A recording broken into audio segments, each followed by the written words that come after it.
नमस्कार मित्रांनो, कालच्या लेक्चरमध्ये आपण डिग्री ऑफ फ्रीडम म्हणजे काय हे बघितलं. त्याचप्रमाणे आपण फेज रूल डिफाईन केला, that is derivation of phase rule हे बघितलं आहे. आज या लेक्चरमध्ये आपण बघणार आहोत फेज डायग्रॅम म्हणजे काय. बरं मित्रांनो, फेज डायग्रॅम म्हणजे हा एक ग्राफ आहे. ग्राफमध्ये किती ॲक्सिस असतात? 2 ॲक्सिस, एक्स आणि वाय. या एक्स ॲक्सिसवर तुम्ही काय घेऊ शकताय? टेम्परेचर घेऊ शकताय. आणि वाय ॲक्सिसवर तुम्ही काय घेऊ शकताय? प्रेशर. ओके, आपण फेज डायग्राम बघतोय. फेज डायग्राम म्हणजे काय म्हटलं आपण? It is a graph. ग्राफमध्ये 2 ॲक्सिस आहे, एक्स आणि वाय. एक्स ॲक्सिसवर एकतर तुम्ही काय घेऊ शकता? टेम्परेचर घेणार. आणि वाय ॲक्सिसवर काय घेऊ शकता? प्रेशर. हा पहिला प्रकार झाला. किंवा दुसऱ्या प्रकारामध्ये एक्स ॲक्सिसवर आपण काय घेऊ शकतो? कंपोजिशन. आणि वाय ॲक्सिसवर काय घेऊ शकतो? Temperature.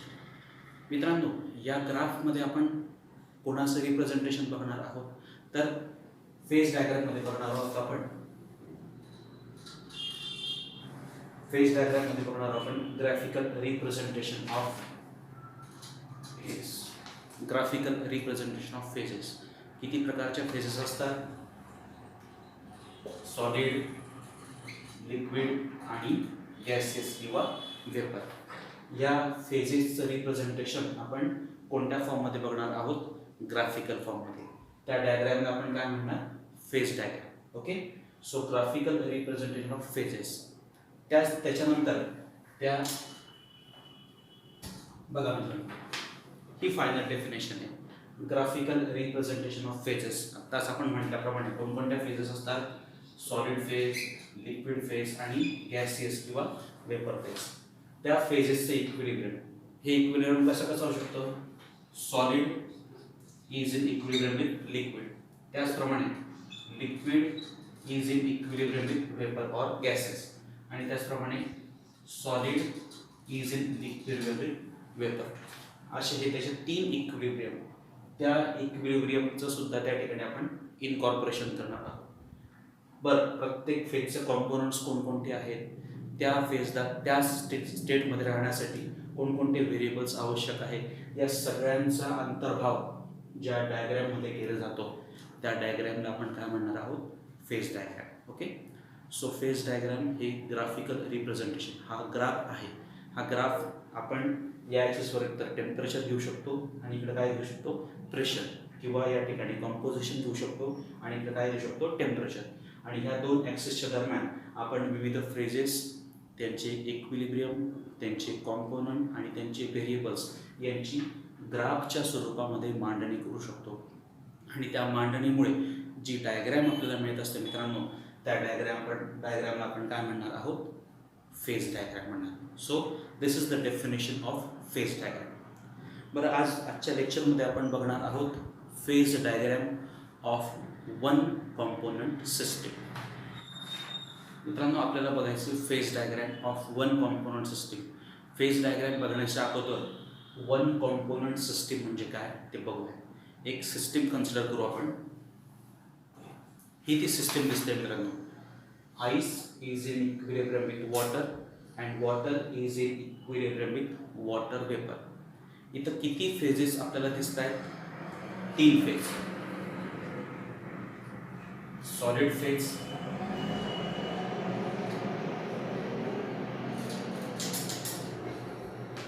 in this system we can see the 3 phases. Which are those?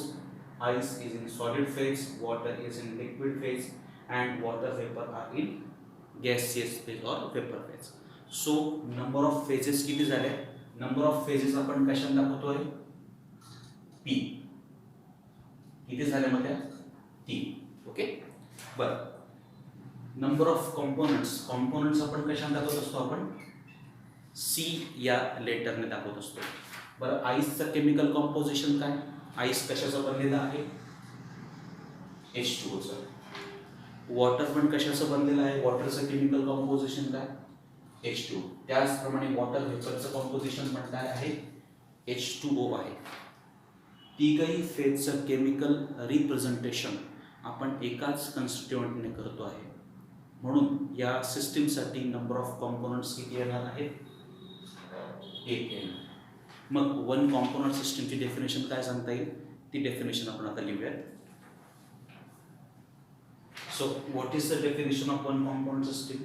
The system in which composition of every phase can be represented by single constituent is called as one component system.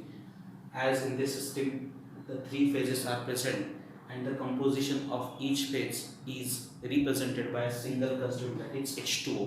So this system is called as one component system. Other example, we can take sulfur. Sulfur exists in 4 forms: rhombic sulfur, monoclinic sulfur, liquid sulfur and vapor sulfur. All these 4 phases has only one composition, that is sulfur. So it is again a one component system. आता ह्या one component सिस्टीमसाठी आपण degree of freedoms कशा पद्धतीने येतील, degree of freedom किती असतील, किती व्हेरिएबल्स असतील ते आपण आता कॅल्क्युलेट करूया. आपल्याला आपण आता कॅल्क्युलेट करतोय maximum number of degree of freedom. बरं, डिग्री ऑफ फ्रीडम कॅल्क्युलेट करण्यासाठी डिग्री ऑफ फ्रीडम म्हणून क्वेश्चन दाखवत असतो एफ, आणि फेज रूलचं इक्वेशन काय? F is equal to C minus T plus 2. बरोबर. एफ म्हणजे डिग्री ऑफ फ्रीडम, सी म्हणजे नंबर ऑफ कॉम्पोनंट्स, टी म्हणजे फेज. ओके. बरं, आता ह्या वॉटर सिस्टीमसाठी नंबर ऑफ कॉम्पोनंट्स किती येत आहे? एकच येत आहे. सगळ्यांचं केमिकल कंपोजिशन आपण कशात दाखवतोय? H2O. Therefore for water system C is equal to काय ना? 1. एक कोणता आहे तो? H2O. ओके. आणि कोणत्याही सिस्टीमचं डिग्री ऑफ फ्रीडम कॅल्क्युलेट करायचं असेल तर त्या ठिकाणी आपल्याला ॲटलिस्ट किती फेज पाहिजे असतात? 1 फेज पाहिजे असतात. सो काय म्हणते आपण? To calculate degree of freedom at least 1 phase is essential. मग देअरफॉर पी ची व्हॅल्यू काय त्या ठिकाणी? 1 येते. मग ही सी आणि पी ची जी व्हॅल्यू आहे ती आपण या इक्वेशन मध्ये बघा. F is equal to C ची किंमत किती आहे? 1. त्याचप्रमाणे पी ची किंमत किती काढली आहे? 1 प्लस 2 प्लस 1 मायनस 1 कॅन्सल होतात. Therefore F is equal to किती येत आहे? 2. म्हणजे डिग्री ऑफ फ्रीडम या वन कॉम्पोनंट सिस्टीमचे किती येत आहे? 2. म्हणजे या सिस्टीमला त्याच स्टेटमध्ये राहण्यासाठी आपल्याला किती व्हेरिएबल्स ॲडजस्ट करावे लागतील? 2. आणि ते व्हेरिएबल्स आहेत टेम्परेचर अँड प्रेशर. किती व्हेरिएबल्स ॲडजस्ट करावे लागत आहेत? किती व्हेरिएबल्स सेट करावे लागत आहेत? 2. म्हणून या सिस्टीमला आपण म्हणणार bivariant system. Okay. Degree of freedom तर समजल्या. आता या वन कॉम्पोनंट सिस्टीमसाठी मॅक्सिमम नंबर ऑफ फेजेस किती असू शकतात ते आता आपल्याला कॅल्क्युलेट करायचं आहे. आपण बघतोय maximum number of phases possible in one component system. परत फेज रूल काय आहे? F is equal to C minus P plus 2.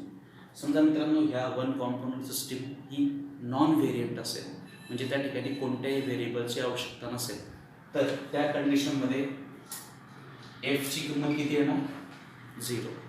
If system is non variant then F is equal to 0. आणि या सिस्टीमसाठी सीची व्हॅल्यू किती आहे? ही वन कॉम्पोनंट सिस्टीम आहे, त्यामुळे सीची किंमत किती येणार आहे? 1 येणार. मग या दोघं ज्या व्हॅल्यूज आहेत त्या आपल्याला या इक्वेशनमध्ये टाकायचं आहे. मग एफची किंमत किती येते? 0. सीची किंमत किती आहे? 1 minus T plus 2. So 0 is equal to 3 plus T. Therefore P is equal to काय येणार? पी इज इक्वल टू किती येते? 3 येते. म्हणजे वन कॉम्पोनंट सिस्टीममध्ये किती फेजेस एक्झिस्ट होत आहेत? 3. कोणकोणत्या फेज आहेत त्या? सॉलिड, लिक्विड आणि वेपर किंवा gases. Okay. So in this first session we have discussed the definition of phase diagram. Phase diagram is nothing but a graphical representation of number of phases, their components, their equilibrium and their variables. Okay, we can take On x-axis we can take temperature and y-axis pressure, and we can take composition versus temperature. Okay, so this is the definition of phase diagram. After that, we have discussed one component system, the system in which the chemical composition of each phase is represented by one constituent. Such system is called as one component system, and we have calculated the degree of freedom for one component system. For one component system, F is equal to 2, so it is a bivariant, and maximum number of phases present in one component system is 3: gaseous, liquid and solid. Okay, in next session we are going to see the detailed phase diagram of water system.